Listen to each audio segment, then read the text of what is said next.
Comenzamos a grabar.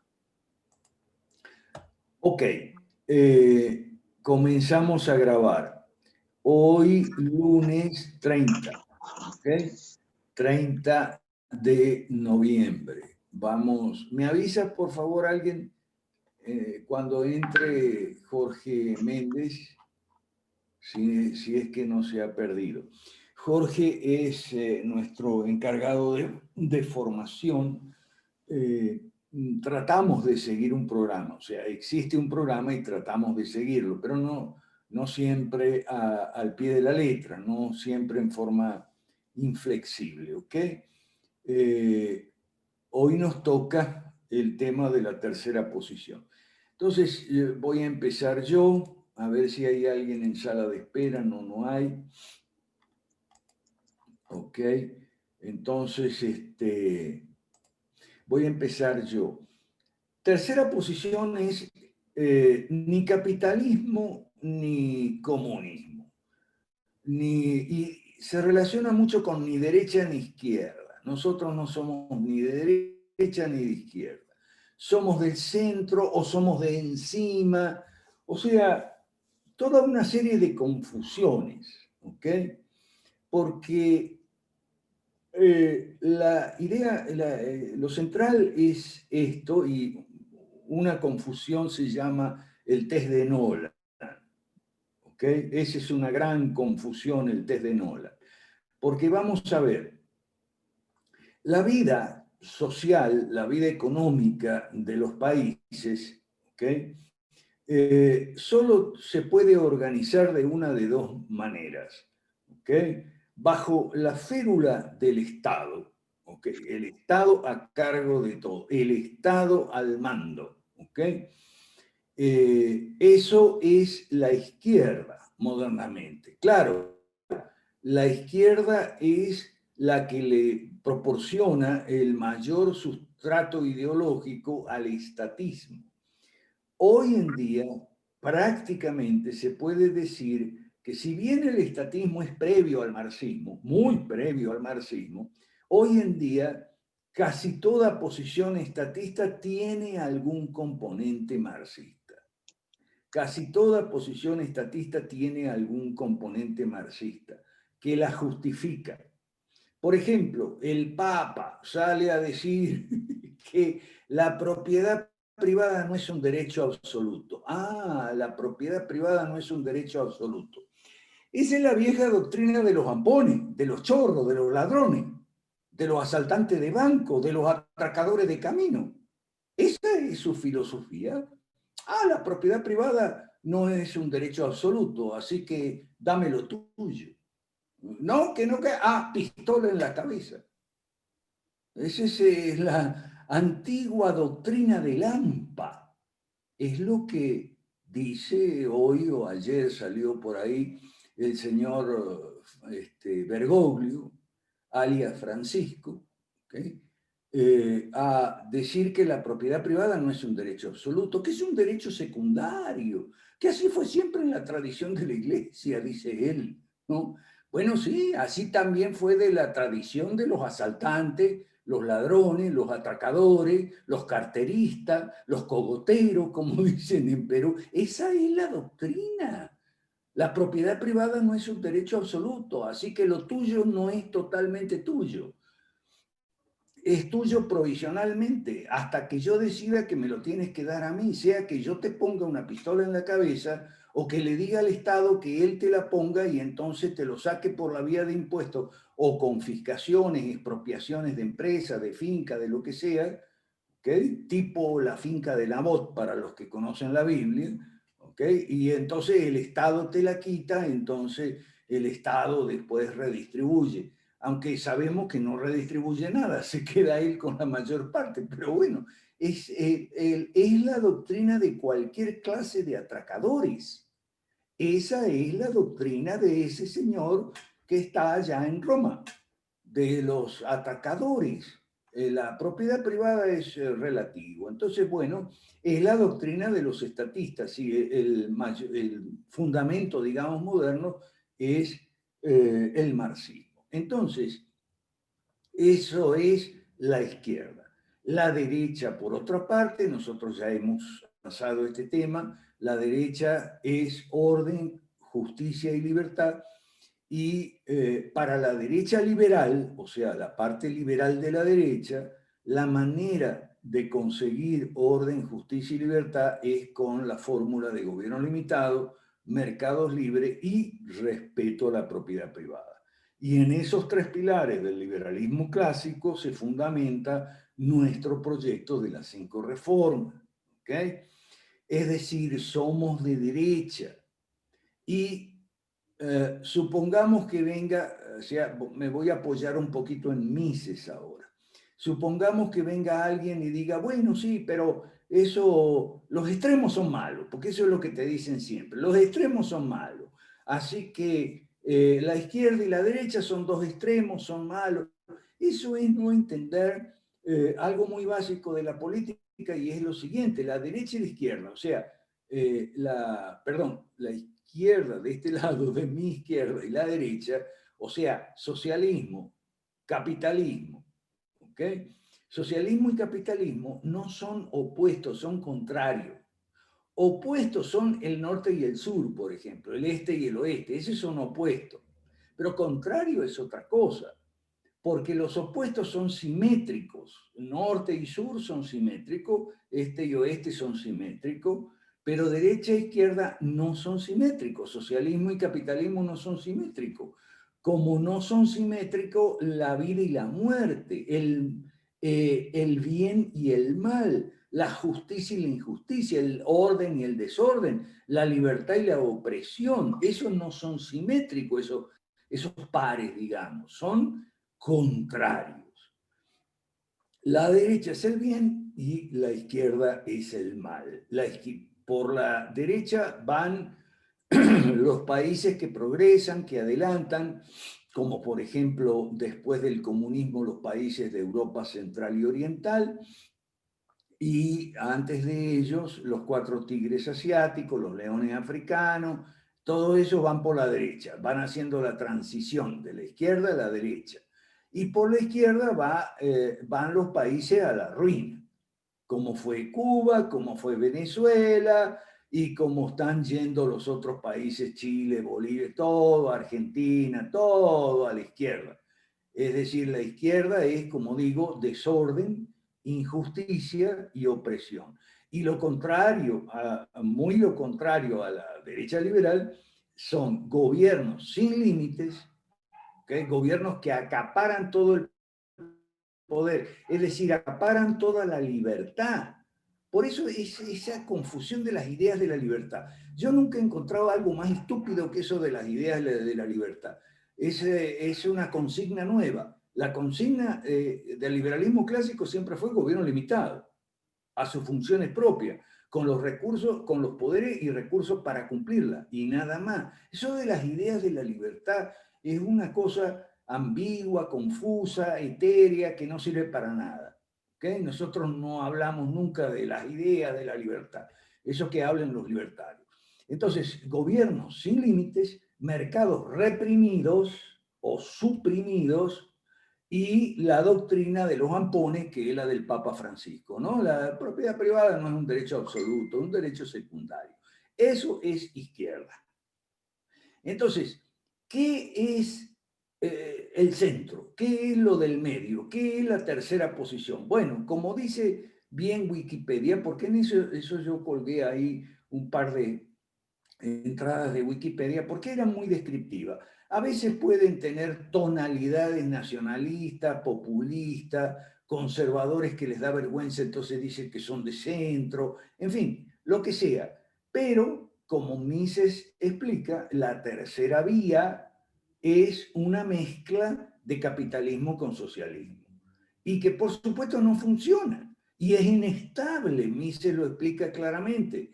Es una mezcla inestable. O sea, los gobiernos un poco sin límite, digamos, los mercados un poco reprimidos y la propiedad privada un poco relativizada. Eso es el centro, esa es la tercera posición. Eso no funciona.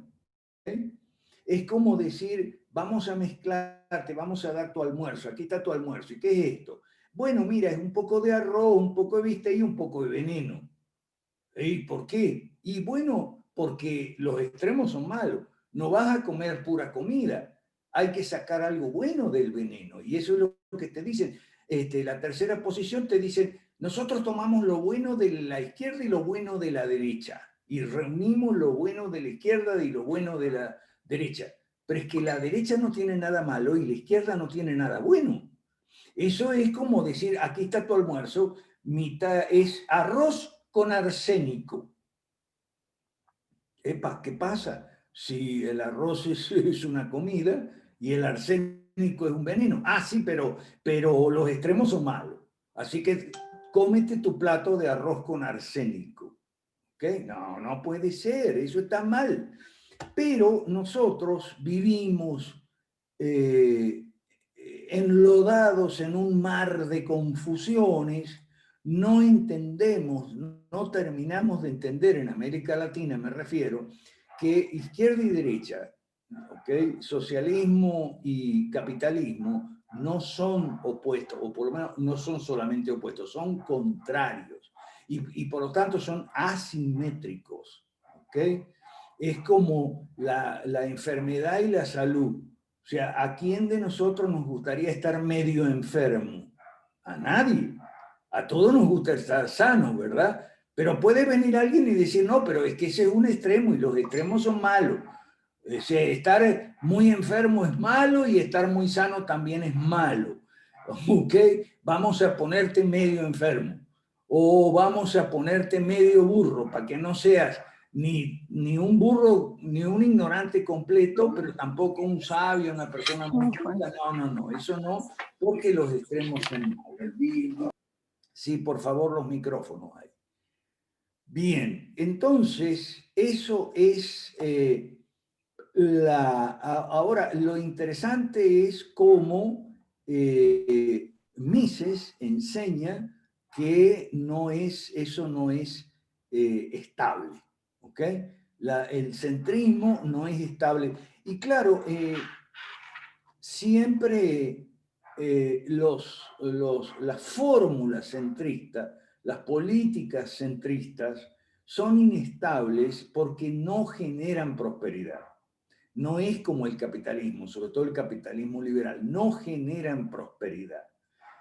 No porque no se crea riqueza suficiente, ya que no hay inversión suficiente, no hay trabajo suficiente, ¿ok? No hay producción suficiente, no hay capital suficiente y siempre se queda gente por fuera como la guayabera y entonces, claro, vienen las izquierdas y dicen, ah, eso es porque hay mucho capitalismo, vamos a cambiar la constitución, ¿ok?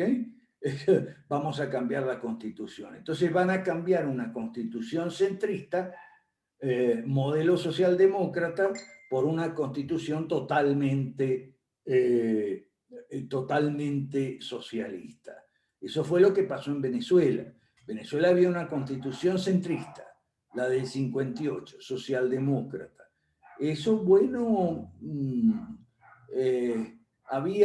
se vivía muy bien. Yo vivía en esa época en Venezuela, se vivía muy bien, pero apareció Chávez y dijo, ah, no, los que viven muy bien son una minoría nada más. La gran mayoría no vive muy bien, dijo Chávez. ¿Y saben qué? Es cierto, era cierto. Lo que pasa es que si nos íbamos más a la izquierda todavía, íbamos a estar mucho peor. ¿Ok? Pero eso fue lo que pasó.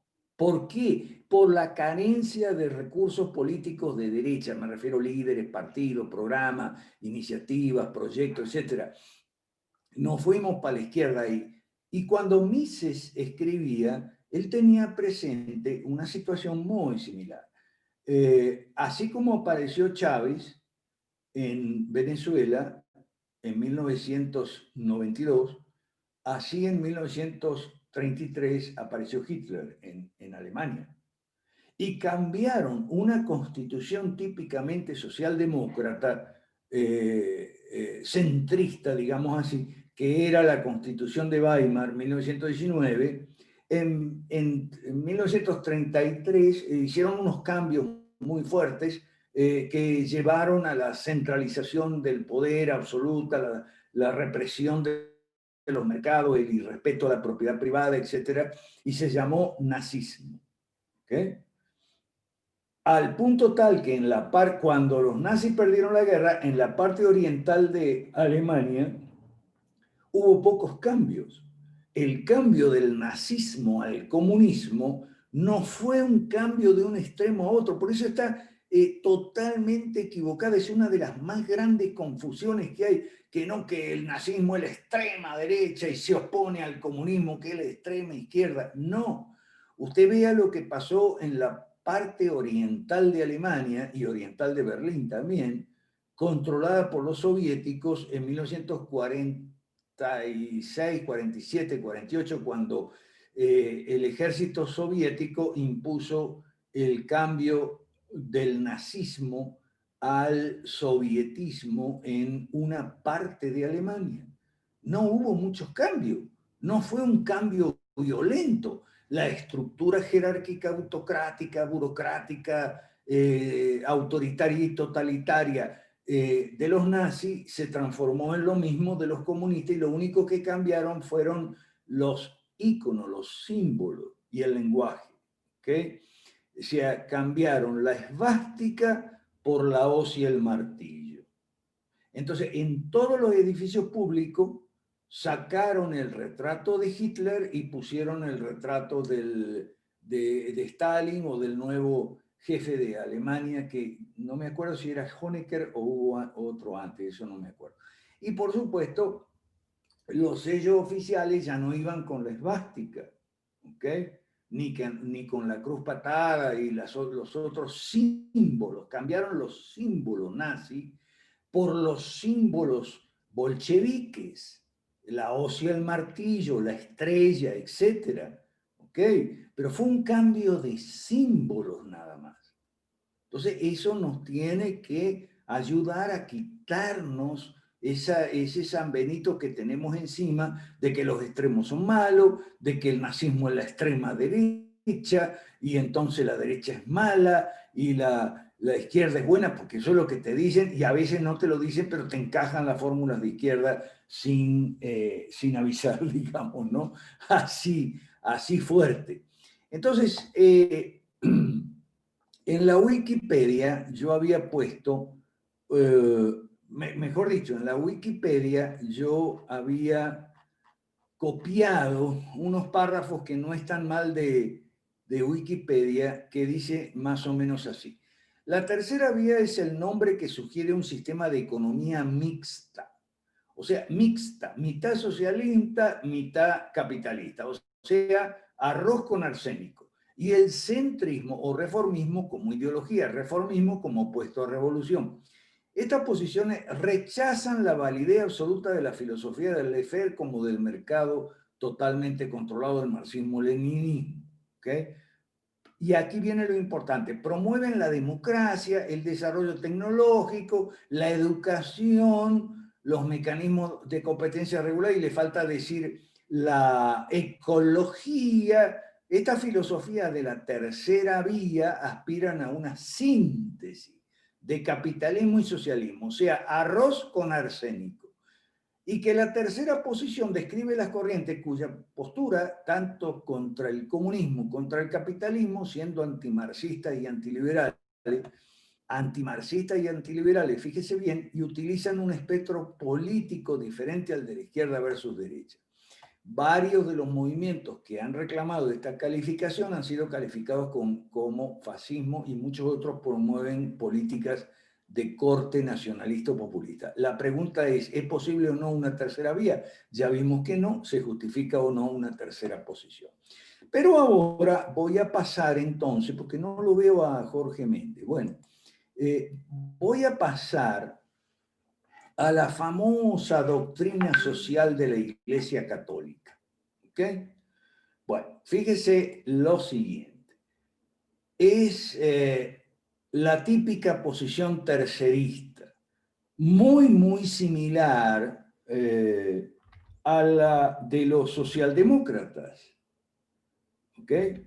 La típica posición tercerista, que no al comunismo, no al socialismo, ¿ok?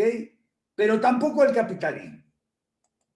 Entonces, ajá, aquí está, aquí tengo en mi pantalla, pero no la puedo compartir. Bueno, si usted busca, ajá, busque en Wikipedia encíclicas sociales, ¿ok?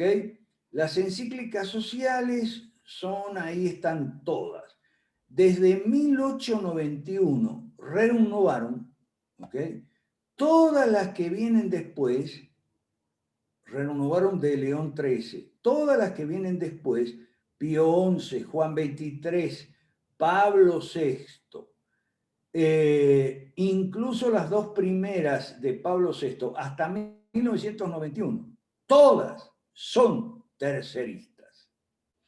Y ahí sí hay continuidad. O sea, hay una continuidad asombrosa. Yo me las leí todas en el secundario, porque yo hice el secundario con los jesuitas, todas, desde 1891 hasta 1991. Son 100 años hasta el centésimo año, que por eso se llama centésimo año. ¿Ven?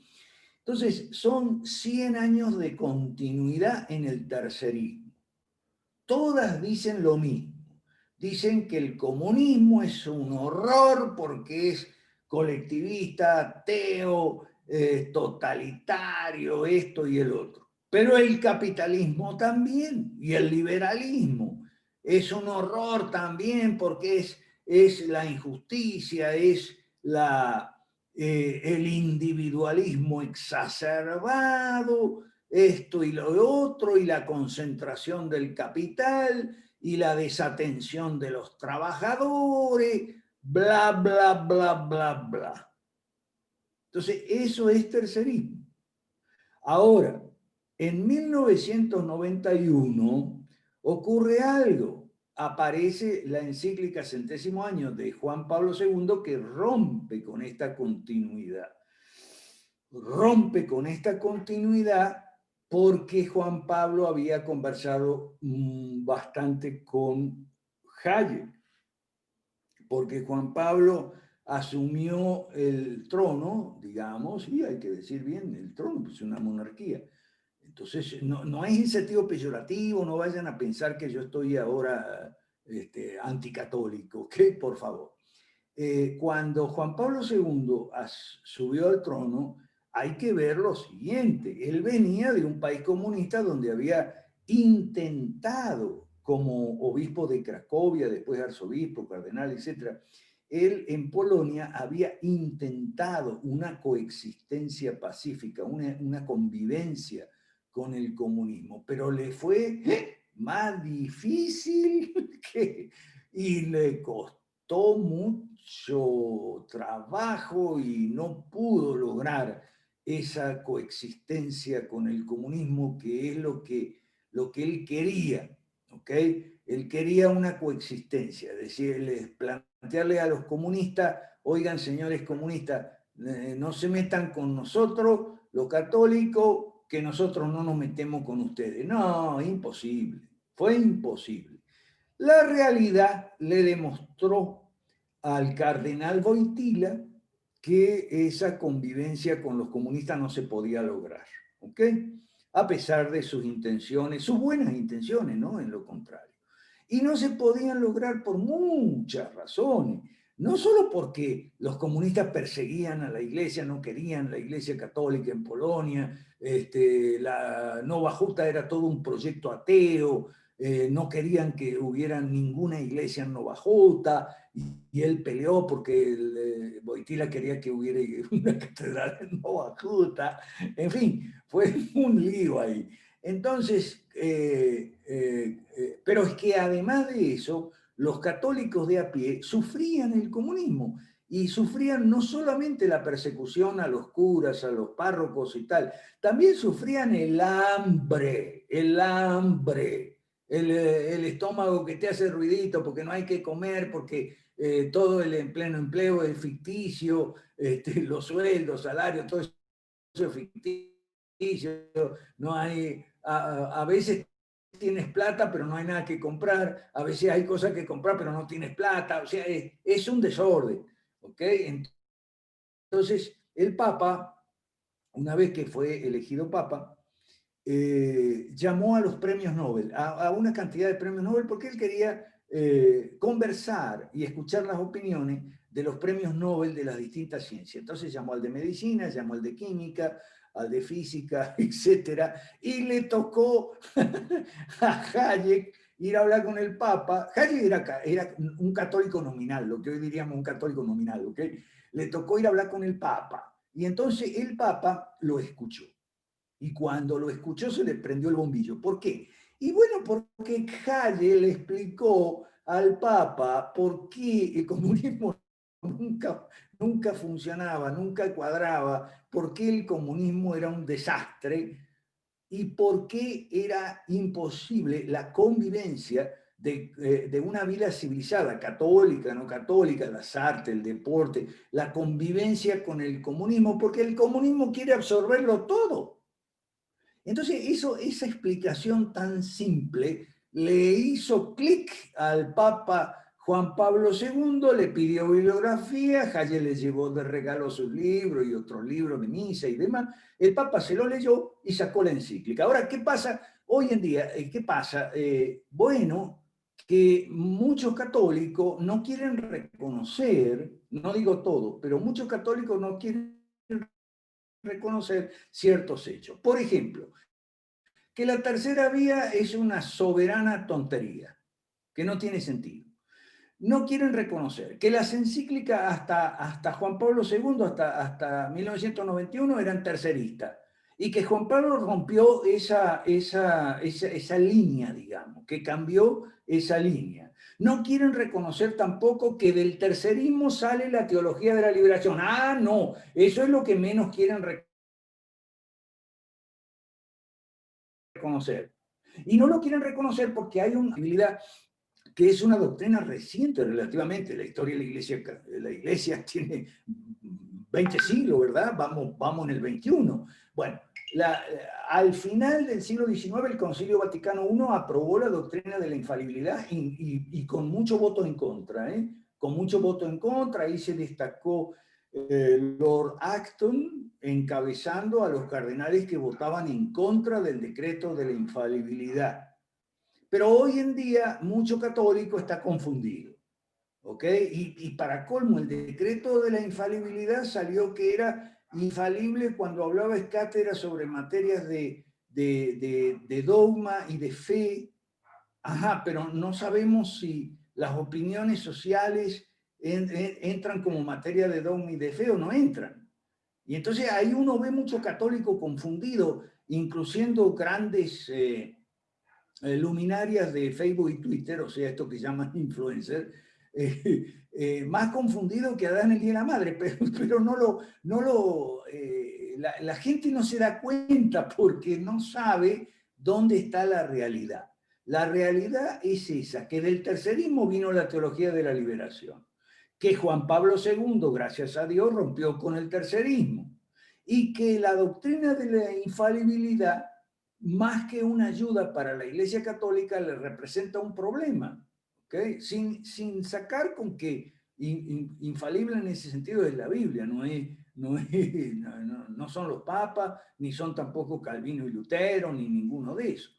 Bueno, entonces de ahí viene eso es un poco para explicar lo malo de la tercera vía, la tercera posición. Espero haberlo cumplido, a pesar de que no sé qué le pasó a este chico, en una de esas no tenía. Bueno, voy a ir ahora al chat.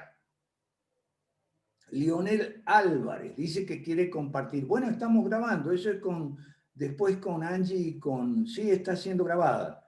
¿Ok? Sí, estamos grabando. Dice Giovanni Rivas de Venezuela, la gente no entiende el concepto de capitalismo, creen que es ser un rico malvado. Bueno, sí, pero hay que explicarlo, si no, seguimos mal. Johan Quesada, adelante, tiene una consulta Déjame terminar aquí. La socialdemocracia es también de centro. Sí, también es de centro. Es más, qué bueno que me lo preguntaste, Israel Campo. Escúchame.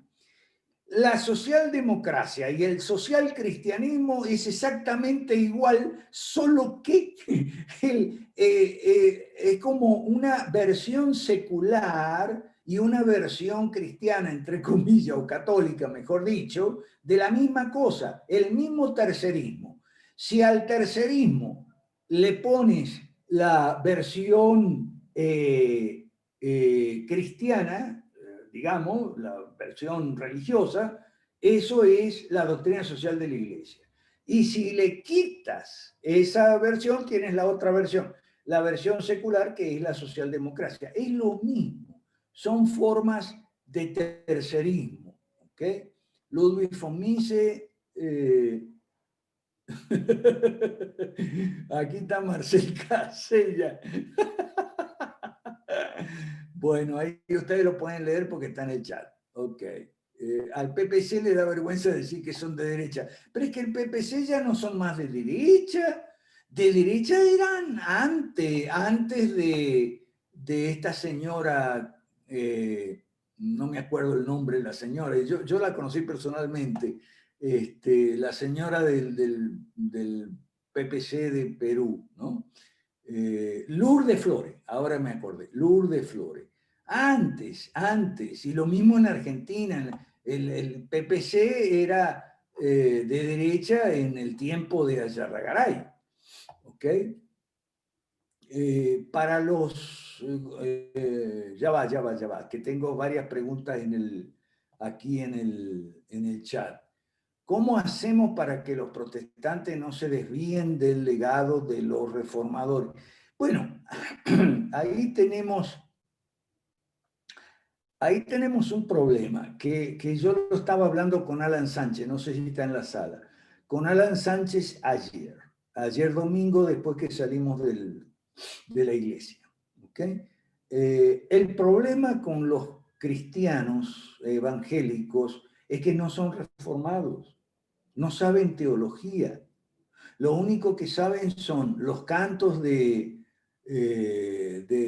señor Marco Barriento y Jesús Adrián Romero y Canal Enlace. Canal Enlace, las bendiciones, sí, aquí tienes que pactar aquí con tu ofrenda y entonces Dios te va a multiplicar, tienes que creerle a Dios y todo. Canal Enlace y música. Marcus Witt, eso es lo que los cristianos evangélicos, es un problema muy serio. No tienen teología, no tienen un entendimiento claro de lo que es la Biblia, ¿ok? Entonces, espero que con eso hayamos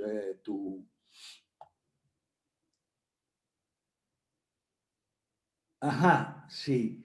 Alex, los autores, no, Edgar no está en la tercera vía, Giddens sí, ¿ok?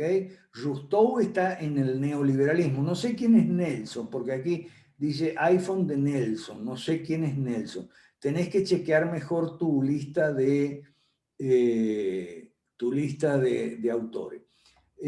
No, la encíclica Labor Exercen está más o menos en la línea tercerista también. No, la que está en la onda capitalista 100% es esa, es la centésimo año. Lamentablemente después vino Benedicto, que es un filósofo excelente, pero en política también derrapa, ojo, ojo.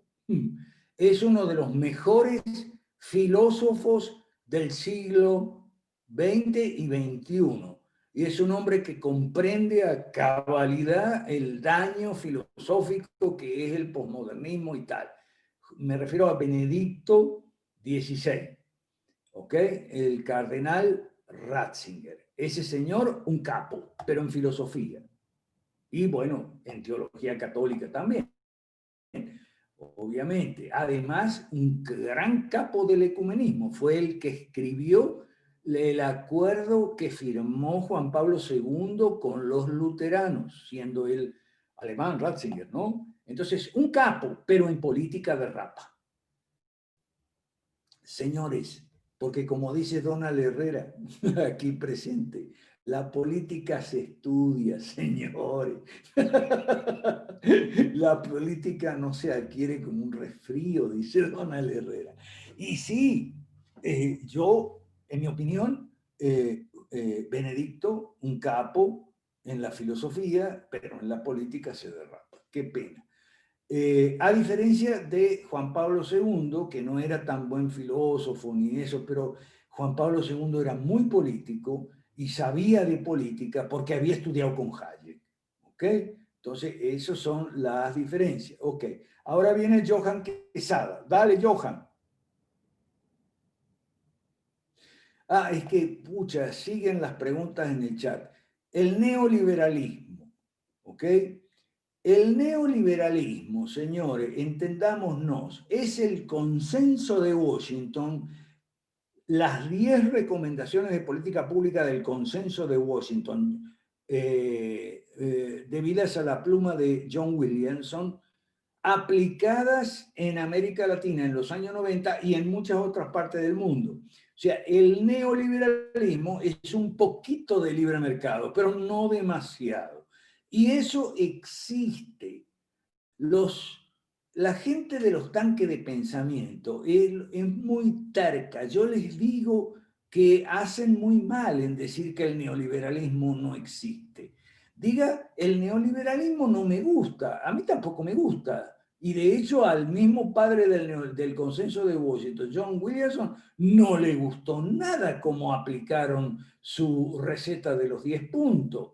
Entonces diga, el neoliberalismo no funcionó, diga, el neoliberalismo fracasó, pero no diga el neoliberalismo no existe, eso es una tontería, eso es una necedad. Lo que pasa es que los tanques de pensamiento, como yo digo siempre, ¿no? Mucho tanque, poco pensamiento. Ok, dale.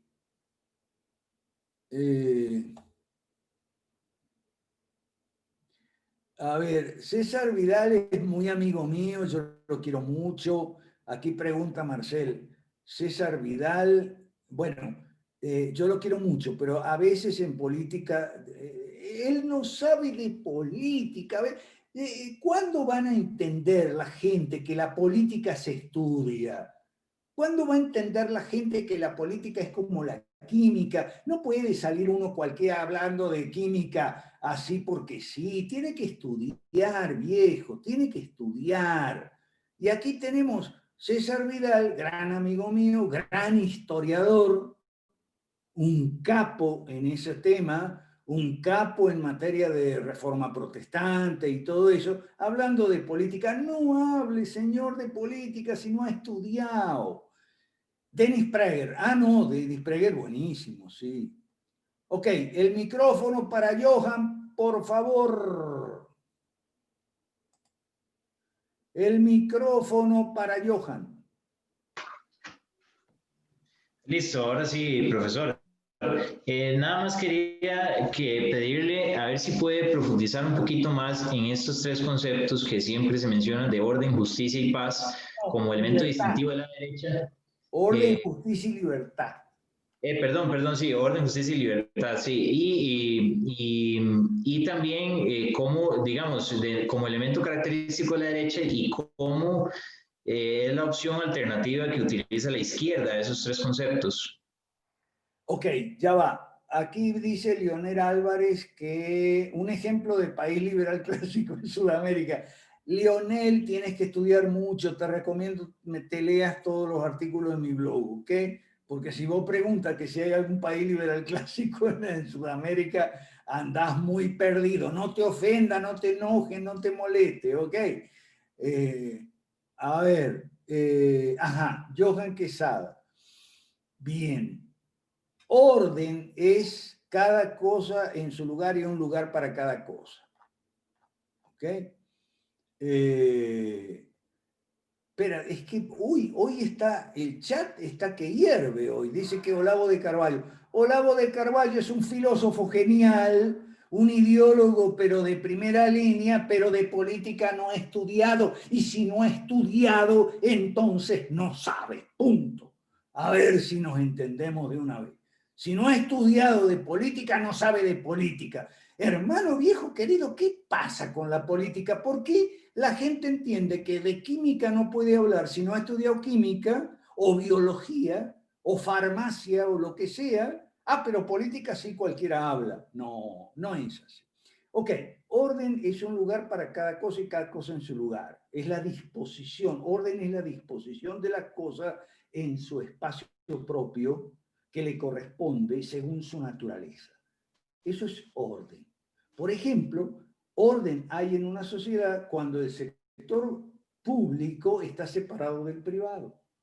¿Okay? Es cada cosa en su lugar. El Estado a cargo de sus funciones, las empresas a cargo de sus funciones, las iglesias, ahí hay orden. En cambio, cuando está todo mezclado y amasado y amachacotado bajo la férula del Estado, ahí hay desorden. Justicia es dar a cada uno lo suyo.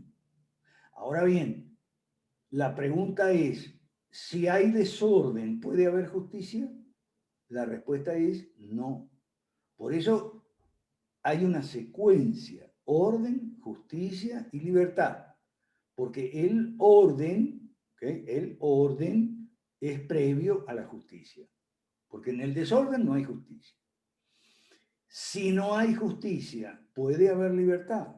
O sea, si no hay justicia, si lo que hay es injusticia, o sea, si viene el príncipe de la injusticia y te dice que el derecho que la propiedad privada no es un derecho absoluto, ¡ah, la pucha! ¿Puede haber libertad ahí? Si te quitan todo lo que tienes, te dejan nada más que la ropa que llevas puesta, ¿qué libertad puede haber? Si atropellan el derecho de propiedad, como digo, la doctrina de los Amponi, que es esa de la doctrina de que el derecho de propiedad es secundario. Así dice los Amponi y así dice el Papa, ¿okay? El actual. Entonces ahí no puede haber libertad, ahí va a haber opresión. Entonces eso es orden, justicia y libertad, y sus contrarios son el desorden, la injusticia y la opresión. Ahora, esas son las definiciones de derecha e izquierda. El problema es que la gente cree que derecha e izquierda son opciones. Bueno, sí, está la derecha y está la izquierda. Como si te dijera, bueno, sí, está la comida y está el veneno. No, un momentito. No me diga así porque en una de esas usted se muere. Porque entonces si usted no sabe distinguir la comida del veneno, entonces yo les tengo una sugerencia. El matarrata no lo ponga en la cocina. Póngalo en el baño o en el lavadero al matarrata. Porque si no le va a meter matarrata a la comida si usted no sabe distinguir entre comida y veneno. ¿Ok? Entonces, estábamos en que la gente cree que derecha e izquierda es como decir, bueno, música clásica, música popular. A uno le gusta la música clásica, a otro le gusta la música popular. Es cuestión de gusto y sobre gusto no hay nada escrito. Es que esa es la cultura de hoy, lamentablemente la cultura dominante. Estamos equivocadísimos en ese punto. Y para la derecha liberal, los medios idóneos para conseguir orden, justicia y libertad son tres: en lo político, en lo económico y en lo social. En lo político, gobierno limitado.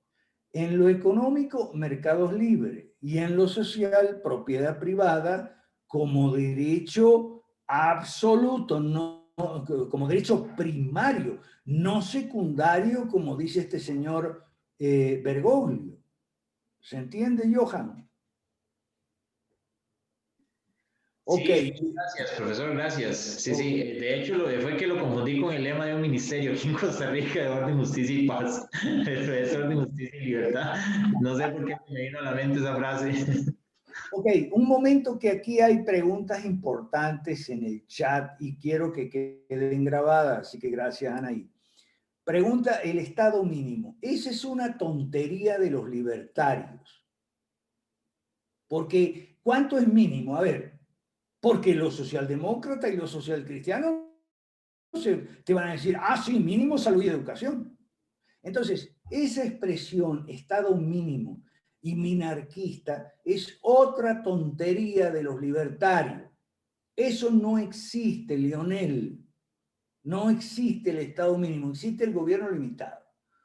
¿Y cuál es el gobierno limitado? El que se limita a la seguridad, la justicia y las obras públicas de infraestructura física. Eso se llama gobierno limitado. ¿Ok? Repito, la expresión gobierno o Estado mínimo es muy imprecisa, muy vaga, muy ambigua y muy subjetiva, digamos, porque, como te digo, los socialistas te van a decir, bueno, sí, mínimo significa salud y educación, y hasta renta básica te van a decir, ¿entiendes? Bueno, eso con respecto a Lionel. Ahora, ahí hay otra pregunta. Acá, si un país liberal clásico en el mundo podría ser Singapur. Claro, es que te estoy diciendo, los cuatro tigres y los leones africanos. Ahora, eso sí, no son perfectos, ¿ok? Lo perfecto es enemigo de lo bueno, decía mi mamá y tenía razón, ¿no? No es perfecto, pero ahí están. Son ejemplos que se pueden dar. Los cuatro tigres, los leones, entre ellos Singapur, los leones africanos y los países que salieron del comunismo en Europa Central y Oriental. Pero ojo, en muchos casos las reformas fueron revertidas. ¿Ok?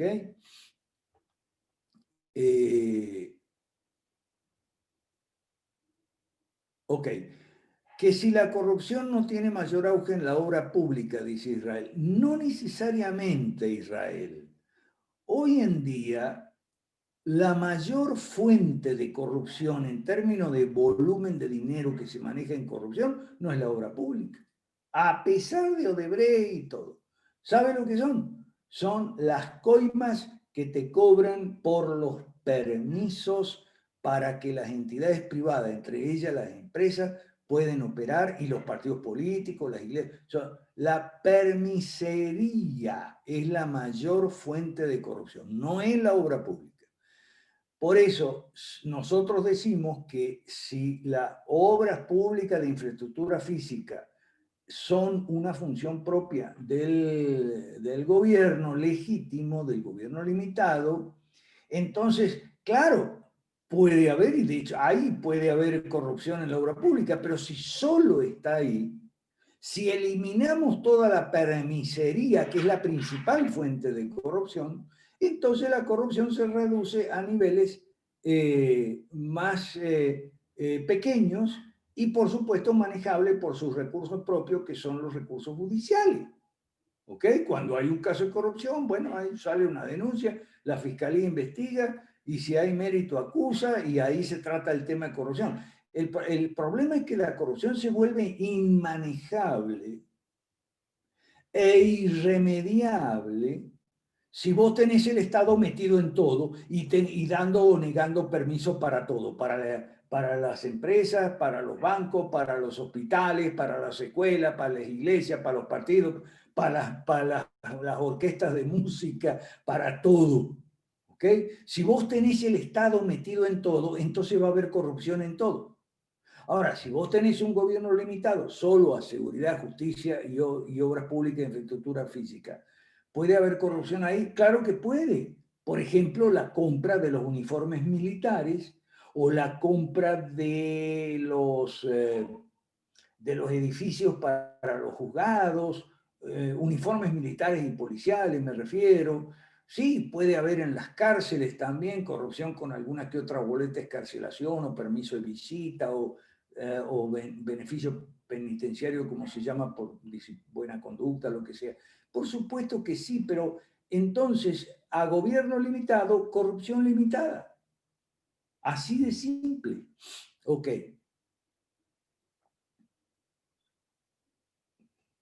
No, Noel Castillo, eso es una tontería. No, no, no. Si vos sos anarquista, si vos sos Noel Castillo, este lugar no es para vos. ¿Ok? No sé si vos, por el tono de la pregunta, me parece que vos sos anarquista. Este lugar no es para vos. Aquí somos liberales clásicos. ¿Ok? Dice que no, que solo es una consulta. Bueno, está bien. No, pero es que a mí los anarquistas me hacen enojar. Sí me hacen enojar porque son un fastidio. ¿Qué querés que te diga? Ok. Entonces, no, y eso de minarquismo, y además son tramposos, hacen trampa con el lenguaje, con eso de minarquismo. Eso es una trampa del lenguaje. No existe el minarquismo. ¿Cuánto es minarquismo? ¿Cuánto es mínimo? Porque los socialistas te están diciendo que la renta básica es mínimo. Entonces, no. Nosotros además, Noel o Noé, nosotros seguimos una tradición histórica. O sea, lo que nosotros afirmamos no es porque se nos ocurre, es porque hemos estudiado a Locke, a Adam Smith, a Mises, a Hayek, también a Rothbard, pero Rothbard dice tontería. Por lo menos en esa parte, Rothbard tiene una historia del pensamiento económico que es muy buena, salvo que es un poco injusto con los clásicos, ¿no? Con Adam Smith sobre todo. Pero bueno, estudiamos a Israel Kirchner, también estudiamos los autores cristianos, o sea, estudiamos mucho. Nosotros, aquí no vas a escuchar nada que sea caprichoso, nada que sea porque se me ocurrió a mí o se le ocurrió a Johan Quesada. No. Aquí nosotros estamos bien documentados, bien fundamentados. Ok, ajá, ahí está Esmeralda. Hola, Esmeralda. ¿Cómo estás? Dice, ajá, el patriotismo. Es un vocabulario nuevo en Costa Rica. No, Esmeralda, es que la gente joven cree que todo es nuevo. No, no es nuevo. O sea, tú lo estás viendo por primera vez porque eres muy jovencita, ¿ok? Pero eso no quiere decir que sea nuevo, ¿ok? El patriotismo siempre se distingue del nacionalismo. El patriotismo es un sentimiento de amor a la patria tan natural y legítimo como el amor a la madre, y el nacionalismo es una doctrina, y es una doctrina que generalmente está acompañada de estatismo. No hay, es muy difícil un nacionalismo liberal, pero bueno, el profesor Huerta de Soto y algunos otros autores como Rayo, que en parte es discípulo de él, también han hablado de que sí, podría haber un nacionalismo liberal, pero bueno, ese es un problema en España, ¿no? Con las autonomías y todo ese rollo. Bien. Gracias, doctor. Está Esmeralda. ¿Cómo estás, Esmeralda? Bueno, Gracias. ok. Aquí hay... Ajá.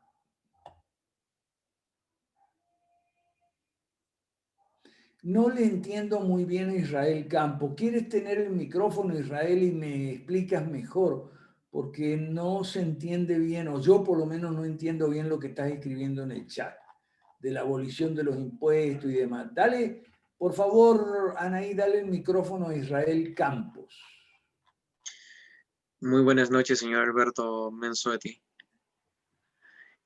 Perfecto, sí, tal vez no me podía explicar muy bien por qué escribirlo de forma rápida, pero lo que yo proponía, por ejemplo, agarrando el ejemplo de la Constitución de 1993, que dio, por ejemplo, no abolió en sí mismo, pero sí quitó Perú, los impuestos. aclara que tú eres de Perú, mira que hay de todas partes. Ah, sí, permítame, yo soy peruano, resido en Cusco. Bueno, volviendo a lo que estaba diciendo, la Constitución de 1993 en la reforma universitaria quitó los impuestos a lo que son las universidades, creando el auge de las universidades privadas. Vimos que de lo que pasaron a ser pequeñas casas empezaron a ser grandes hectáreas de terrenos en tan solo 20 años. Económicamente 20 años es un corto plazo, así que podemos ver que el auge ha sido magnánimo en este área.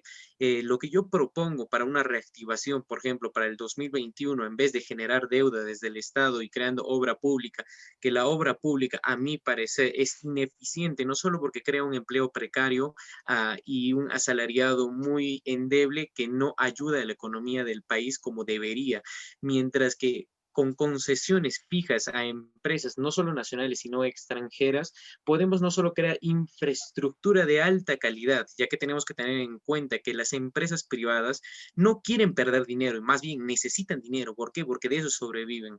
Necesitan que la gente vaya ahí, entonces va a crear calidad.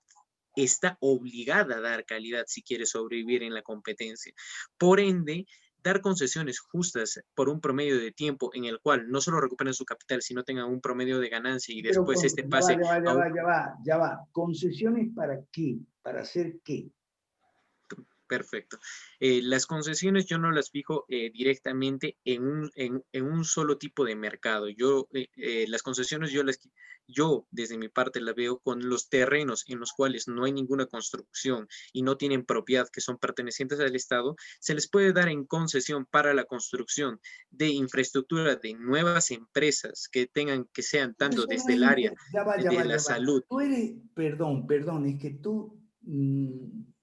tú eres chef que tienes el... Mil perdones, sí, es que ok. yo tengo mi pequeño negocio aquí Ah, y bueno, buenísimo, para ganarme el buenísimo, tiempo tuve que venir así. buenísimo, buenísimo, qué bueno. Porque hoy teníamos a Jorge Méndez que también es chef. Ponte en contacto con Jorge Méndez que vive en Lima, ¿ok? Él es chef también. Por supuesto. Pero él va por el lado de la repostería. Y que es el que más me gusta a mí, pues yo soy muy dulcero. Okay. Por Bueno, supuesto que mira, sí. pero no, creo que tienes algunas confusiones sobre lo que es concesión, lo que es empresa. Creo que tienes algunas confusiones sobre eso. Mira,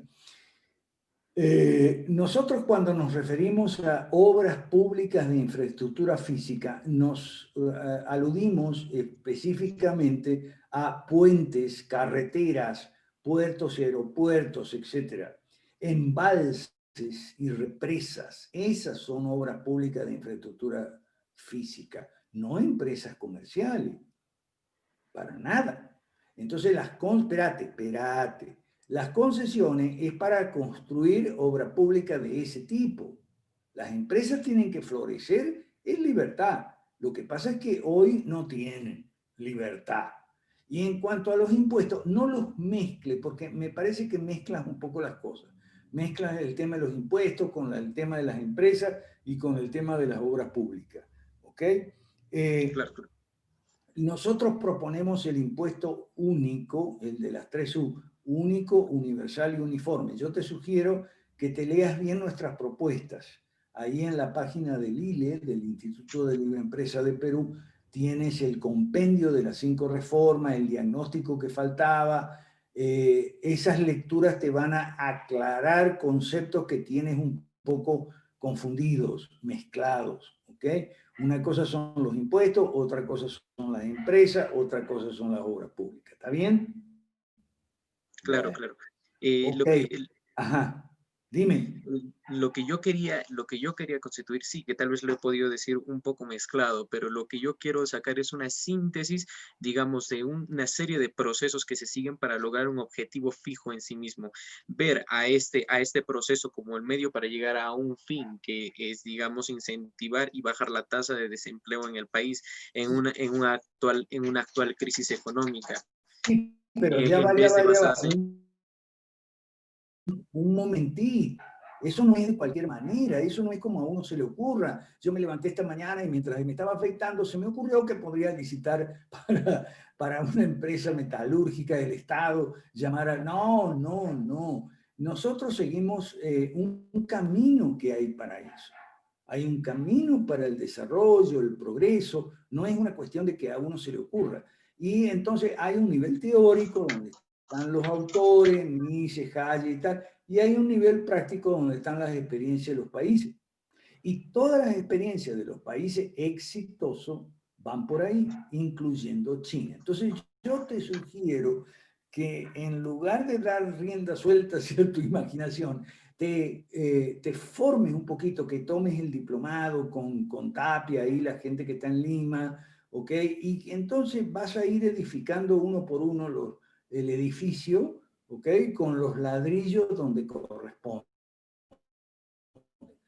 Los ladrillos son los conceptos, ¿ok? Concepto de impuestos, concepto de obra pública, concepto de empresa. Entonces, ahí se te van a aclarar las ideas y te vas a instruir, te vas a educar, ¿ok?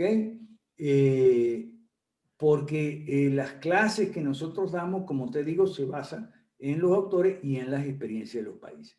Permíteme un momentito ahora que tengo mucha gente ahí haciendo cola en muchas gracias. o sea, Muchas gracias, Israel. Cualquier duda me pregunta, agarra mi WhatsApp y me preguntas cualquier duda, ¿ok? Pero te sugiero eso, estudiar de una manera más sistemática, para poner los ladrillos en su lugar, en el orden que deben estar. Ok. Me está hablando Alex de Argentina. Es que Argentina es un desastre, Alex. Argentina no tiene remedio. O sea, sí, Gómez Centurión, ¿quién es Gómez Centurión? ¿Qué sabe de política Gómez Centurión? ¿Qué sabe de estas cosas? Gómez Centurión, un héroe de Malvinas, y ya. ¿Qué? En ese sentido tenía razón Donald Trump cuando le hacía la crítica a John McCain. Todo el mérito de John McCain está en haber sido prisionero en la guerra y nada más. O sea, eso es correcto, es una crítica acertada. Lo que pasa es que la misma crítica se le puede voltear a Donald Trump. ¿Qué sabe Donald Trump de política si lo único que ha sido es un heredero, empresario de la construcción y después empresario del espectáculo? ¿Qué va a saber de política? Por Dios. En cuanto, ahora, la buena noticia de Argentina es que hoy hice buen contacto con el partido UCD, que es un partido histórico. Hoy tuve buenas conversaciones con Álvaro Alzogaray y con Elena Valero Narváez, que va a publicar esta semana un artículo sobre nosotros, ¿ok? Así que esa es una excelente noticia de Argentina, Alex, ¿ok? Es una fauna, Argentina es una fauna, eso, no. Pero bueno, a lo mejor a partir de este contacto con Álvaro y con Elena, podemos trabajar con el partido UCD en Argentina, que eso sería un gran logro porque se trata de un partido histórico que fue gobierno incluso con Menem. Decía que no salieron bien las cosas con Menem. Bueno, sí, pero es mejor que nada. ¿Ok? Sí, en Chile quieren demoler todo. Y bueno, sí, Lionel, pero es que es la izquierda, Lionel. Lionel, ¿vos qué crees que es la izquierda? Ok. Ok, Tony Martínez, Roberto Torrejón. Saludos, Roberto Torrejón. Ah, bueno, porque aquí me pone Roberto Torrejón que en Chile tiene la gente entrampada en el tema del retiro parcial del 10, porque siempre te llevan a discutir puntos muy chiquitos y ponen a todo el país a discutir sobre puntos chiquitos. Por ejemplo, del retiro del 10%, que sí, que no y tal, todo el país discutiendo. El miércoles, si Dios quiere, va a estar con nosotros Carlos Arenas Gulri de Guatemala y vamos a tocar el tema de la ausencia de políticas públicas en la conversación nacional. ¿Okay? La conversación nacional va por puro asunto chiquito nomás, que el retiro del 10%, que sí, que no, pero no hay discusión de políticas públicas en la conversación nacional. Bueno, con eso dejo un poquito el chat y me voy a las manos levantadas. Vamos con José Aguilera y con Miguel Jiménez. A ver, Anaí, por favor, si le das micrófono a Miguel Jiménez o José Aguilera. Quedan 20... Ok, adelante. Miguel, adelante. Sí, gracias, profesor. Saludos cordiales. Profe, yo quería preguntarle con respecto a una frase que se utiliza mucho por liberales y la utiliza mucho, bueno, yo la he escuchado en Alberto Venegas Lynch y es que el liberalismo se define como el proyecto, como el respeto irrestricto al proyecto de vida del prójimo. Y no sé qué piensa usted, profe, pero a mí sí me queda corta un poco porque esa definición, puesto que podríamos decir que si el proyecto de vida, el respeto respecto del proyecto de vida de una feminista como en Argentina que dicen que su proyecto es, inclusive hay dos que quieren quedar embarazadas para hacer las cosas en abortar, bueno, hasta dónde está ese límite, ¿verdad?, del proyecto irrestricto. Es en la parte propiamente de la lucha cultural. Y yo no sé si ese concepto se puede aplicar o se puede salvar. ¿Usted qué me dirá, profesor? Bueno, definir el liberalismo como el irrestricto respeto al proyecto de vida del otro y todo eso, con todo el respeto que me merece el profesor Alberto Venegas Lynch, mi tocayo, mi profesor, mi amigo personal, con todo respeto, esa definición del respeto me parece una cosa de lo más tonta. Con todo el respeto. Es más, esa definición que él inventó o pretende haber inventado, creo yo, es nada más que una versión, otra versión del famoso principio de no agresión. Creo que él lo que ha querido hacer es redefinir el liberalismo clásico, por lo menos, al libertario no sé lo que, cada quien tiene su propia definición, cada libertario tiene su propia definición, pero va mucho por el principio de no agresión, ¿ok? Con que si vos no agredís a otro, podés hacer lo que te da la gana, entonces, bueno, es una versión más popular, digamos, del principio de no agresión, pero adolece del mismo defecto. Nosotros seguimos la definición clásica del liberalismo clásico como gobierno limitado. Hablar de gobierno limitado es mucho mejor, mucho más práctico, mucho más entendible y mucho más concreto que el principio de no agresión y el respeto al proyecto de vida del prójimo y toda esa cosa de los libertarios, que son básicamente los libertarios. El concepto de gobierno limitado viene nada menos que de 1215, la Carta Magna en Inglaterra, Juan Sin Tierra y todo eso. Claro, hay mucha gente que odia lo viejo y dice, ah, no, pero eso es viejo, hay que inventar otra cosa. Pero bueno, o sea, no siempre lo viejo es inútil, no siempre lo viejo es inservible. Hay toda una tradición en términos de limited government, mucha literatura. Entonces, ¿para qué te vas a poner a inventar algo nuevo?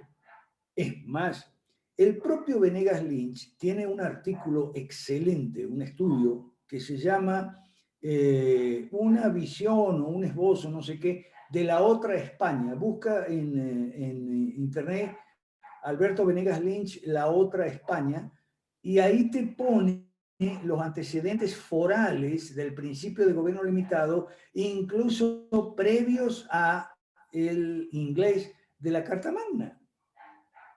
Entonces, lo que pasa es que yo no sé qué le pasa a la gente, ¿vale?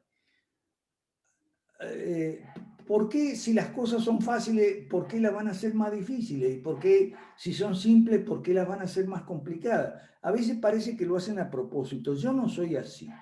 Yo por lo menos soy de poner las cosas simples y no inventar la rueda cuando está inventada. El liberalismo clásico es gobierno limitado. Profesor, bueno, Ajá. imagínese usted que la Biblia tiene más, bueno, cerca de 2000 años de haberse escrito, por lo menos las primeras cartas de San Pablo, etc. Y hay una corriente en el cristianismo, no solamente en el catolicismo, sino también en los protestantes o no católicos, de redefinir algunas ideas de la Biblia muy claras, redefinirlas para acomodarlas al progresismo.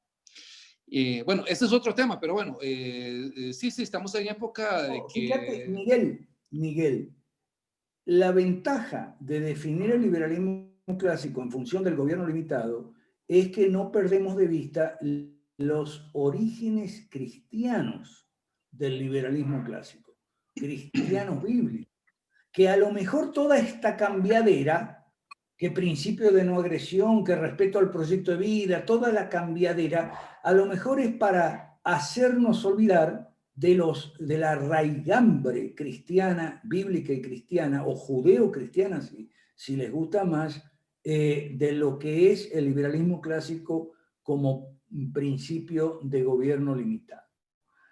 Ok, pero no me pongan más, por favor. Ahí viene Arlington. ¿Y qué piensa usted del doctor Armando Latorre? Arlington, por favor, no me pongas a mí a decir lo que yo pienso de otras personas. Vos tenés que yo hablo los lunes aquí, a veces los miércoles, y ahí está lo que yo pienso. Si vos querés comparar vos por tu cuenta con el doctor Armando Latorre, no me pongas en problemas, que yo ya tengo demasiado problema con la gente. ¿Usted qué piensa de Armando Latorre? Ve lo que yo pienso, ve lo que piensa Armando Latorre. Y ya está, vos mismo compara. ¿Ok? Bueno, perdón Arlington, no te vas a ofender, no te vas a enojar, porque vivimos la era de la susceptibilidad. Todo el mundo se enoja, se ofende. Los snowflakes. ¿Ah? La era de los snowflakes, los copos de nieve. Sí, el cristal. ¿Ok? Bueno, a ver, José Aguilera de Chile, dale con el micrófono, por favor, Anaí. Ya, ¿qué tal? Muy buenas noches a todos. Gusto saludarte, Alberto. Bueno, ahí no comparto mucho contigo el concepto de que te llevan a discutir temas chicos como el retiro o el segundo retiro del 10%. Ojo, porque las AFP en Chile son prácticamente el 81% del Producto Interno Bruto y la izquierda lo que quiere es reventar el sistema. Si estamos claros con eso. Sí, Sí, sí. sí. No, yo digo temas puntuales, pero no se discute en política pública. Ah, ¿Okay? eso sí. Discuten temas puntuales. Eso es lo que quise decir, Sí. si a lo mejor no. No, no me sentí en todo caso, así que no me derretí como copito de nieve. Tengo el cuero duro. Sobre todo con tanta funa del surderío acá en Chile. Ayer estuve hablando con una persona, estuvimos discutiendo temas de carácter político, y bueno, llegamos a la conclusión de toda esta discusión que me bombardearon y todo eso, que esta persona se dice ser liberal en lo económico, pero le choca el concepto de liberalismo clásico, porque eso es cuadrado, eso es antiguo, no respetan las libertades, por ejemplo, de las minorías como los homosexuales, y qué pasa con aquellos grupos que no tienen sus derechos adquiridos y ustedes de alguna manera le enrostran la Biblia y todas sus creencias y todo eso. Entonces traté de argumentar de la mejor manera y luego después le envié algunos u otros antecedentes que también acompañaban esto. Pero sí hay una corriente que en lo económico es liberal, tal cual como nosotros pensamos, pero los temas que tienen que ver con la moral, con el matrimonio homosexual principalmente, como el que le genera un cortocircuito y que son muy anticuados. Y ahí creo yo que debemos tener buenos argumentos, no bíblicos, ojalá, el fundamento de la Biblia, por supuesto, pero argumentos que nos puedan elevar a una discusión que nos ponga también un buen estándar y que sea clásico, liberal clásico, no significa que sea anticuado. Y ahí me gustaría pedirte orientación en esa materia, Alberto, y muchas gracias. Claro, sí. Lo que pasa es que no son temas económicos. Son temas filosóficos. Y si ellos no son creyentes, ¿ok? Mira, es que nosotros aquí tenemos que tener muy claro con quién estamos hablando y qué es lo que estamos tratando de hacer. Estamos tratando de hacer una cosa que es más difícil que pelar chancho con agua fría, qué sé yo. Es muy, muy difícil. Estamos tratando de hacer una cosa que se llama fusionismo, ¿ok? Un término que no inventamos nosotros, sino un político español, esto yo lo está grabado por ahí, y un concepto que no desarrollamos nosotros, sino un politólogo americano, me refiero a Praxedes de Sagasta y Frank Meyer. Fusionismo. ¿Qué es fusionismo? Bueno, lo que pasa es lo siguiente, que el liberalismo económico siempre estuvo asociado al conservatismo político. Por eso a Frank Meyer escribió un montón de libros y artículos y estudios sobre fusionismo y dice, no me termina de gustar la palabra. ¿Por qué no me termina de gustar la palabra? Porque fusionar, ¿cómo es eso de fusionar liberalismo económico con conservatismo moral y político cuando siempre han sido la misma cosa? Y tenía razón. ¿Okay? Lo que pasa es que muchos liberales económicos entraron a pensar, entraron con pensamiento de izquierda, sobre todo en lo cultural, y cada vez más grande esa corriente a medida que va pasando el tiempo las últimas décadas. O sea, son liberales en lo económico, pero son marxistas, hegeliano, engelsiano y hasta leninista, si cabe la cosa, en los temas que no son economía, que en Chile le llaman valóricos, y para mí es un gravísimo error, porque es como si el libre mercado no fuera un valor. ¿Ok? Bueno, entonces, por un lado tienes liberales en lo económico que son de izquierda, ¿ok? En lo que no es economía. Y por otro lado tienes cristianos pro vida y pro familia y tal, que son marxistas en lo económico, o por lo menos estatistas fuertes. Entonces, tenemos que superar esas dos contradicciones. Yo grabé con el conjunto que se llama Los Ignorantes de Costa Rica, pero los ignorantes en términos chistosos, ¿no? Que se llama Incongruencias Políticas. Grabé 4 videos con ellos. Y referido a esas dos incongruencias, ¿cómo vas a ser liberal en libre mercado si sos pro aborto y pro... O sea, como si el libre mercado funcionara en un vacío moral. ¿O vas a ser anarquista como si el libre mercado funcionara en un vacío institucional? Son contradicciones, son incongruencias, son inconsistencias.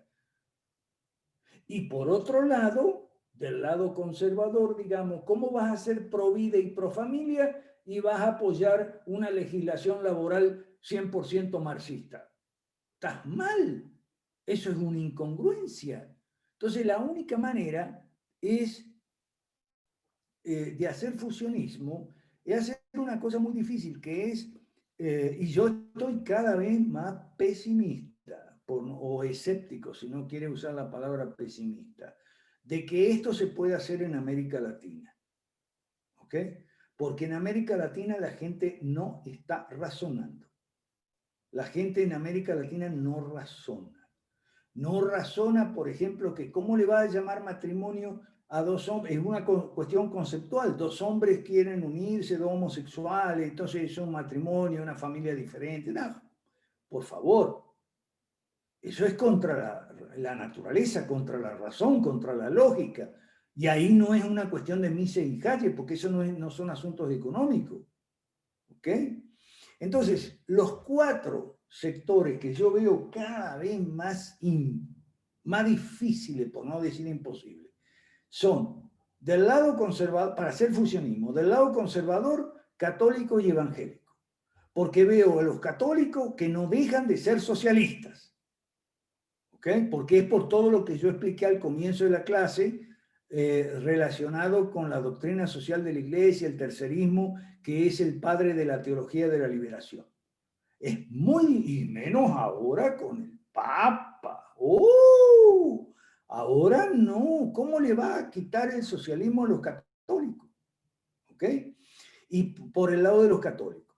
Y por el lado de los evangélicos, la antipolítica y la irracionalidad. Es muy, muy difícil. Y los otros 2 sectores, por el lado libertario, digamos, del libre mercado y compañía, están los anarquistas, creyendo erradamente que el libre mercado puede funcionar en un vacío institucional. ¿Qué les pasa? Son muy ignorantes, han leído nada más que a Rothbard, no han leído la escuela neoinstitucionalista, por ejemplo, el premio Nobel Douglas North. Te lo pone clarito. El libre mercado no puede funcionar en un vacío institucional. ¿Ok? Pero los anarquistas, ¿qué hacen? No podemos trabajar. Además de eso, tenemos del lado libertario siempre, ¿no? Los libertarios no creyentes, pero no solo no creyentes, porque nosotros tenemos un montón de no creyentes en nuestro movimiento, sino anticristianos fanáticos. Además, estos dos, los anarcos y los anticristianos, están fogoneados por Atlas Network de Estados Unidos, que les dan o les prometen dinero en una acción que yo me atrevo a calificar de canallada. Eso es una canallada. Y este fin de semana tuve una entrevista que terminó medio en encontronazo con uno de estos sujetos que está aplicando para que le den un dinero. No les dan mucho dinero, les dan $200, y no a todo el mundo. A algunos les dan $200 mensuales y con eso los arreglan para que no hagan política. Es una canallada. Y a los demás ni siquiera se lo dan, se lo prometen nomás, para que se dediquen a hacer trabajos académicos con la condición de no hacer política. Eso es una canallada. Y los que se prestan a la canallada son unos arrastrados miserables, y lo estoy diciendo a propósito, para que quede grabado ahí. ¿Ok? Todo ese mundo que gira alrededor de Atlas Network son unos miserables arrastrados que por $200 mensuales, o la promesa de $200 mensuales, se comprometen a no ni hablar de política. Eso es una canallada. Si a eso le suma, eso del lado libertario, anarquistas y ateos fuertes. Si a eso le suma del lado que potencialmente conservador, digamos, los católicos no se desprenden del socialismo y los evangélicos no se desprenden de la antipolítica y el misticismo pietista y el canal Enlace y todo eso, América Latina va para el fondo y va cada vez más abajo, porque no veo la posibilidad de hacer fusionismo, es decir, de construir una fuerza uniendo esos cuatro sectores para después ir a hablarle al público, porque al público hay que hablarle otro lenguaje. Al público es a doña Juanita, Andrea, a doña Juanita que vende empanadas. A doña Juanita no se le puede hablar de los papas, ni de Marx y Engels, okay, o de Popper. A doña Juanita hay que hablarle de la inflación, de los sueldos que no alcanzan, de la falta de empleo, de la inseguridad. Todo ese es lo que, y de cómo nosotros somos la solución. Pero ¿cómo le vamos a llegar a hablar a doña Juanita si nosotros no nos ponemos de acuerdo? No hay caso, los católicos con su socialismo, los evangélicos con su antipolítica, los anarquistas con su tontería de anarquismo, ¿no? Que por qué tiene que haber gobierno y tal, y qué sé yo, y con todas sus confusiones del test de Nolan y todo eso, y encima con la Atlas que les da dinero, y los ateos, los que son libre mercado, pero ateos que no quieren saber nada, podrían hacer política, pero es que no se dan cuenta. Si vos sos ateo y va a la cancha política y dice que sos ateo, por lo menos tenés que tener, como decía Vargas Llosa, por lo menos yo soy agnóstico, pero aunque la gente no entiende lo que es agnóstico y la diferencia que hay entre un agnóstico y un ateo. Pero si se meten en esos enredos, pierden las elecciones, como perdió Vargas Llosa. Vargas Llosa perdió por eso, porque le preguntaban si en el 90, yo me acuerdo perfectamente, como si fuera hoy, yo tengo buena memoria, por ahora, ¿ok? Le preguntaban, ¿usted es ateo? Y él daba siempre la misma respuesta, yo soy agnóstico, y la gente no sabía qué quería decir agnóstico. Y además Vargas Llosa, bueno, tenía esa otra cosa, ¿no? Que iba a hablar de Popper a un meeting, por ejemplo, en un pueblo que se llama Puno, en una ciudad que se llama Puno, que queda allá arriba, que es medio Bolivia, eso, que iba a hablar de Popper en el meeting de político. No, por favor. O sea, yo veo las cosas muy mal, porque por otro lado, por el lado de la izquierda, yo veo que el grupo de Puebla, dale y dale. La semana pasada hicieron una reunión y y vienen con todo. Vienen con todo en Chile, vienen con todo en Argentina, vienen con todo. En Guatemala ya están por tumbar a Yamatei, lo van a tumbar en cualquier momento. En México ya tienen la sartén por el mango, porque tienen a López Obrador ahí.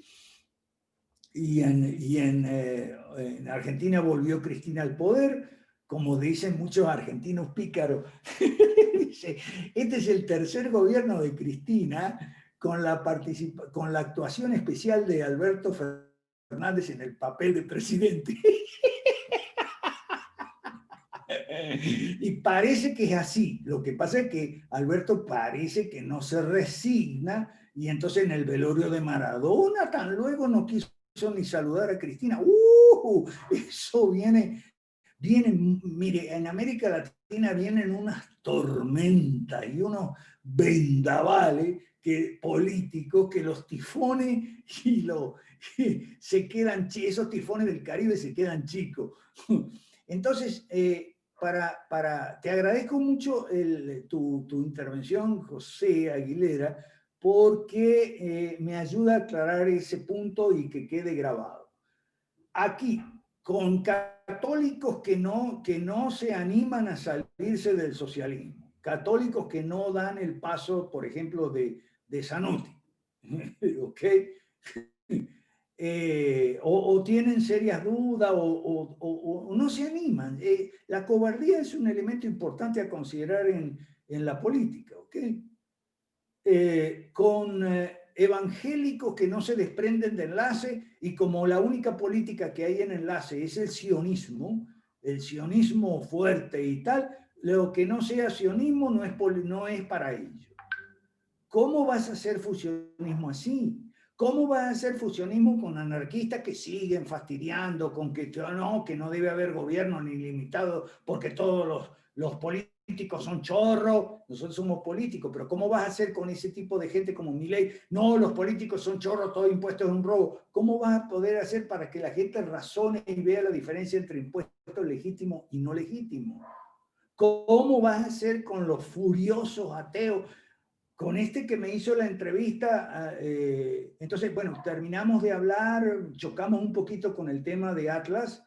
Yo creo que Atlas es una canallada, hace exactamente al revés que las izquierdas. Las izquierdas le pagan a sus militantes para que hagan activismo. Claro, le pagan con nuestro dinero de los impuestos, ¿ok? Pero estos tipos le pagan a la gente con su dinero, con dinero de la Atlas Network, para que no hagan... Pero no, para mí eso es una canallada. Bueno, después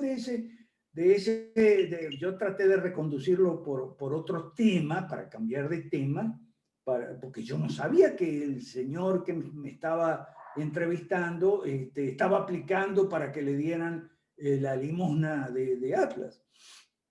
Entonces lo llevo a otro tema, y entonces bueno, pero yo quiero que hagamos otro plan. Bueno, también vamos a hacer otro. Sí, pero vamos a discutir de ateísmo. Ah, no, le digo, yo de ateísmo no discuto. O sea, yo debatir, me encanta debatir, y he debatido con marxistas muchas veces, pero eso sí, tiene que haber un moderador, el moderador tiene que ser imparcial y distribuir... Déjame tranquila, Sofía, por favor. Y el moderador tiene que distribuir los tiempos. Y eso sí, el ateísmo no es mi tema. Si quieres, yo te recomiendo a Alan Sánchez de aquí, o cualquier pastor o teólogo, o Donald Herrera, para hablar de ateísmo, pero yo no voy a ir a hablar de ateísmo. Yo hablo en público solo de lo que yo entiendo, y lo que yo entiendo es política.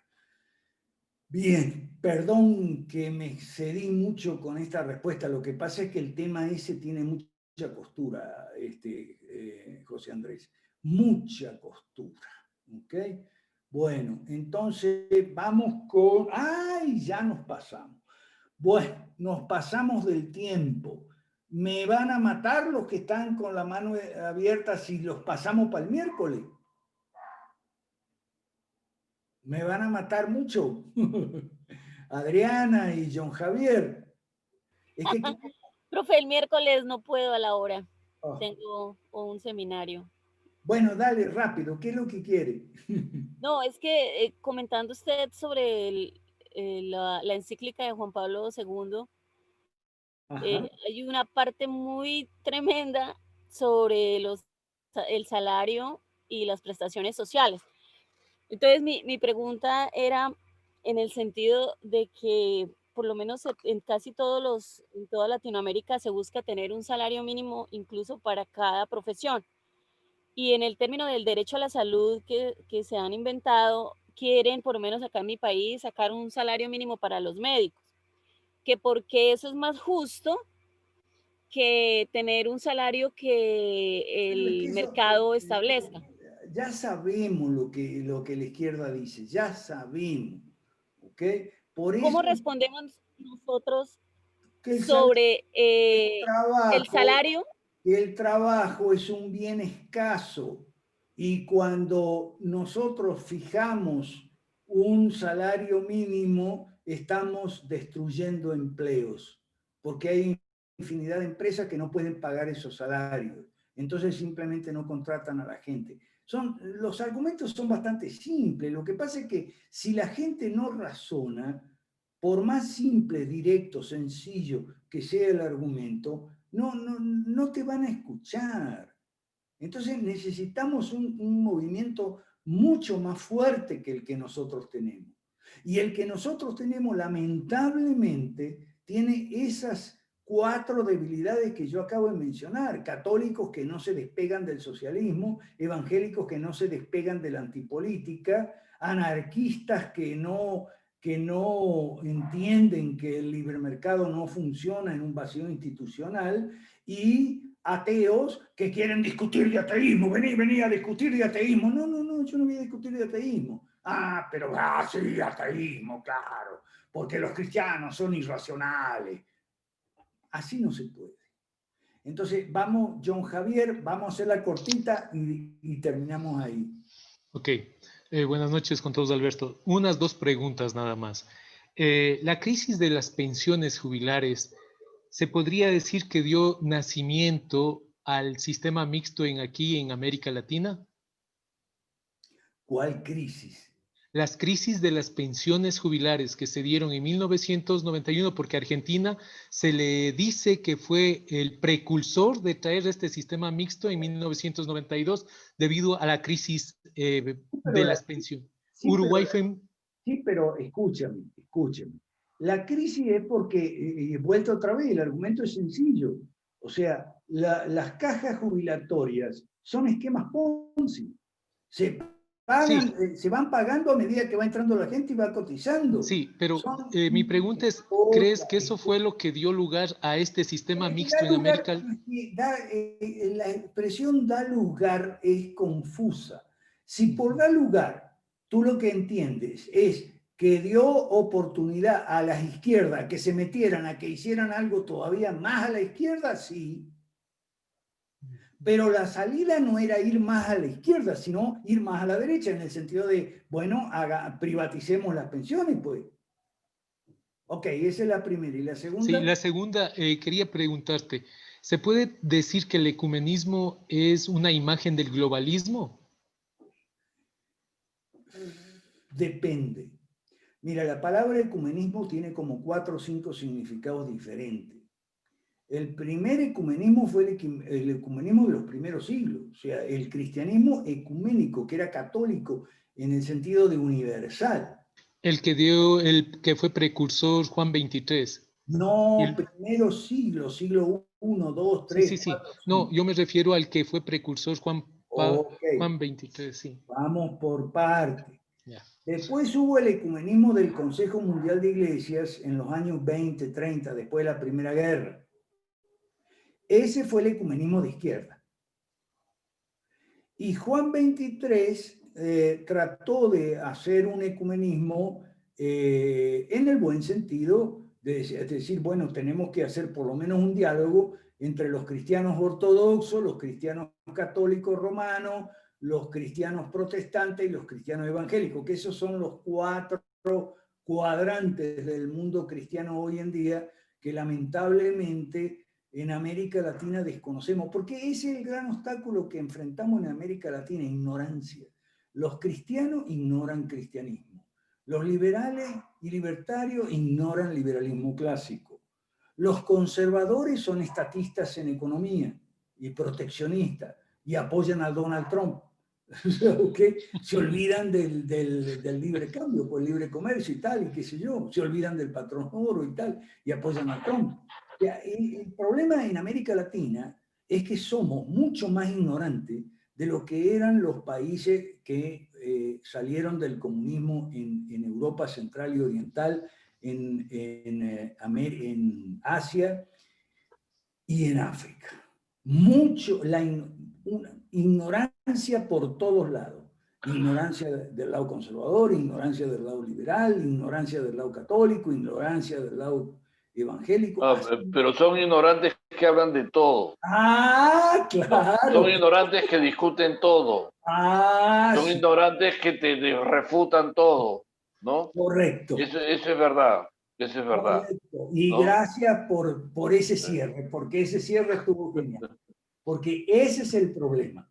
No es el ignorante que humildemente dice, bueno, yo me voy a documentar sobre este tema porque quiero opinar, pero que mi opinión sea bien fundamentada. Es un ignorante opinador y terco y discutidor, ¿ok? Con ese cierre, a cargo de mi tocayo Juan Alberto Ugas Salas, nos despedimos hasta el miércoles. Muchas gracias por todo. Gracias a todos los que intervinieron. Gracias, chao. Feliz noche. Gracias.